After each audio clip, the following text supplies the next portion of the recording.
شیخ عثمان الحیری عظیم ولی اللہ گزرے، ان کے ایک مرید تھے، اسماء الرجال میں ان کا نام آتا ہے، بہت کامل عالم دین بھی ہیں اور علم حدیث کے ماہر بھی ہیں۔ وہ اپنے شیخ کی بارگاہ میں موجود ہیں تو مرشد نے حکم ارشاد فرمایا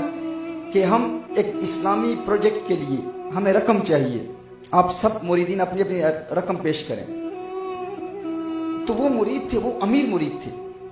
بڑی دولت تھی، ان ایام میں ان کے پاس بہت دولت تھی، تو وہ ایک تھیلی سونے کی بھر کر اپنے پیر کی بارگاہ میں پیش کرتے ہیں، مرشد کی بارگاہ میں پیش کرتے ہیں کہ یہ نذرانہ ہے، اس دین کے کام کے لیے آپ قبول فرمائیں۔ جو ہی وہ پیش کرتے ہیں تو باقی سارے مریدین جو وہاں بیٹھے ہیں انہوں نے نعرے لگانا شروع کر دیا، سبحان اللہ، ماشاء اللہ، شیخ عثمان الحیری کا اتنا بڑا مرید، دیکھو اللہ نے دولت دی ہے، اللہ نے نوازا ہے، لیکن یہ لالچی نہیں ہے، یہ اللہ کی خاطر دینے والا ہے۔ اس کے نام کے نعرے لگنا شروع ہو گئے، سبحان اللہ، ماشاء اللہ، کتنا کامل ولی ہے، کتنا کامل مرید ہے کہ اپنے شیخ کے حکم پر اپنی ساری دولت شیخ کی بارگاہ میں پیش کر دی۔ وہ وہاں بیٹھے ہوئے ہیں، سوچ میں پڑ گئے۔ تھوڑی دیر کے بعد شیخ کی بارگاہ میں حاضر ہوتے ہیں، شیخ میں نے آپ کو نہیں دینا، میری تھیلی واپس کر دیں، مجھے دنیا کے کسی معاملے میں استعمال کرنی۔ مرشد سے کہتے ہیں، مرشد نے کہا ٹھیک ہے لے جاؤ۔ جو ہی مرشد کو واپس دی وہ تھیلی، مرشد نے اس مرید کو واپس دے دی، وہ تھیلی اٹھا کے وہاں سے نکلتے ہیں تو وہی مرید جو سبحان اللہ ماشاء اللہ کہہ رہے تھے وہ کہہ رہے کیسا لعنتی شخص ہے، کس طرح ملعون شخص ہے، تھوک کے چاٹ رہا ہے، تھوک کو کہہ کر کے اپنی کہہ کو چاٹ رہا ہے، تحفہ دے کے واپس دے رہا ہے، اسے مرشد کی بارگاہ میں بھی شرم نہیں آئی، اپنے مرشد کی توہین کر، مرشد کی بارگاہ میں تحفہ دیا، مرشد کی عظمت کا خیال تو کرتا کہ مرشد کو دے کر واپس لے رہا ہے۔ وہ سارے لعنت کر رہے ہیں، لعن تان کر رہے ہیں، یہ تھیلی لے کر واپس اپنے گھر چلے جاتے ہیں۔ واپس جاتے ہیں، رات کی تنہائی میں مرشد کے پاس واپس آتے ہیں اور مرشد سے عرض کرتے ہیں میرے شیخ آپ نے حکم ارشاد فرمایا تھا تو میں نے آپ کی بارگاہ میں وہ تھیلی اللہ کے لیے دی تھی، اللہ کی رضا کی خاطر دی تھی، لیکن جب میں نے وہ تھیلی دی، وہ سونا آپ کو سارا دیا، تو فوراً میرا نفس بیدار ہوا جب لوگوں نے نعرے لگانا شروع کر دیے۔ تو میرے نفس نے کہا تو تو بڑا کامل ہے، تو تو اپنی دولت اللہ کی راہ میں دے رہا ہے، تو میرا نفس خوش ہو گیا۔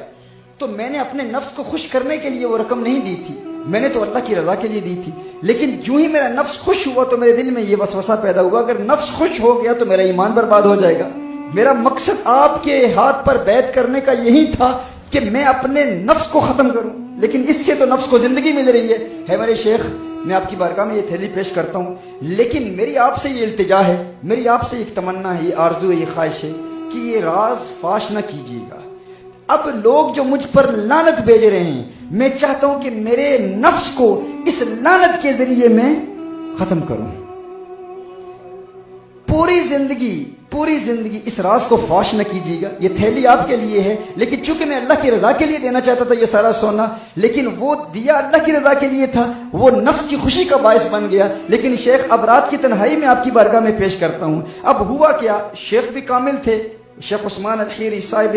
کرامت ولی اللہ، عظیم ولی اللہ، انہوں نے کہا پوری زندگی کسی کو بتائیے گا نہیں، میں چاہتا ہوں کہ ساری زندگی یہ لوگ میرے نفس پر لعنت کرتے رہے۔ اب ماجرا یہ ہے کہ ساری زندگی جب تک یہ شیخ زندہ رہے، جس گلی سے گزرتے باقی سارے پیر بھائی یہی کہتے ارے لعنتی شخص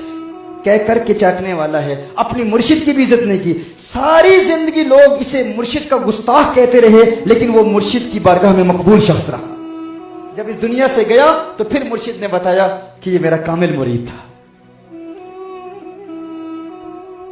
یوں نفس کو مارتے ہیں، ہاں جو واقعی حقیقی مرید ہوتے ہیں، جو واقعی پیر بھائی ساری زندگی لعنت کرتے رہے لیکن وہ خوش ہوتے رہے اور نفس کو بار بار کہتے رہے ایک مرتبہ تو خوش ہوا تھا نا، اب ساری زندگی تجھے لعنت بھیج کے تجھے موت دوں گا۔ تو اس لیے اس نفس کو کنٹرول کرنے کا پروسیس جو پہلا سٹیج ہے وہ یہ ہے کہ مباح پریکٹسز سے آپ بچیں۔ آج یہ ارادہ کریں کیوں ہم ہر بات میں اپنے نفس کی بات مانتے ہیں، جو کھانا چاہتے ہیں وہ ہمیں مل جاتا ہے، جب سونا چاہتے ہیں ہم نیند کر لیتے ہیں، جب پانی پینا چاہتے ہیں پی لیتے ہیں، چائے پینا چاہتے ہیں پی لیتے ہیں، جس قسم کی خوراک چاہیے، تو اپنے نفس کو ہم نے اس قدر آزاد کیے ہوئے، وہ جو کہتا ہے ہم کرتے ہیں، تو ہم گناہوں سے کیسے بچ پائیں گے؟